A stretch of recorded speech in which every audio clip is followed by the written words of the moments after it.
the most painful things I've ever been through was when my sound man, one of my closest friends, Anthony Martinez, he and his wife, they were expecting a child, and we were all ready to celebrate, and his wife went into labor, and their daughter passed away at birth. And I was absolutely devastated. We all were. I remember going to the funeral and seeing this tiny casket and thinking, this should never happen. And I'll never understand why things like this happen, why tragedies like that happen.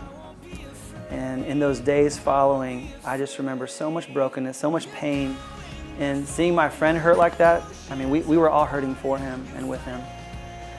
We had a tour in Holland later that fall, and we invited them to come along. And his wife came along as well with our wives, and I'll never forget this day that we were sound checking in Amsterdam, and our wives were out walking around, and they found this cafe called the Piper Cafe, and Piper was the name of their daughter. It was spelled the same way, P-I-E-P-E-R. It's the only time they've ever seen the name with that same spelling. So we all decided after our show, we're going to go out and we're going to remember Piper. And so we did. We went out to dinner. We remembered and said some words for Piper and prayed for Anthony and Lauren. We're just trying to be supportive, and as we're getting up to leave, I saw this plaque on the wall. It was the only thing on the wall in the entire restaurant, and it was this award for hospitality, and on it said Piper.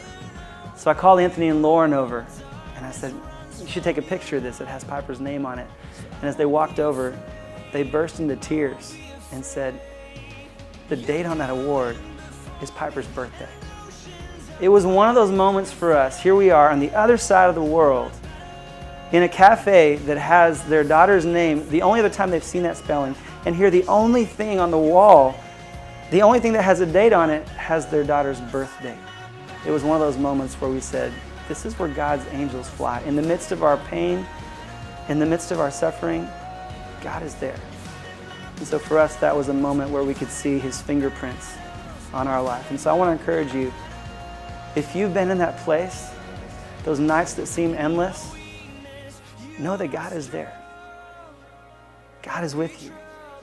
And His fingerprints are going to be all over your life. You're going to look back and you're going to see that He was with you in every single painful moment.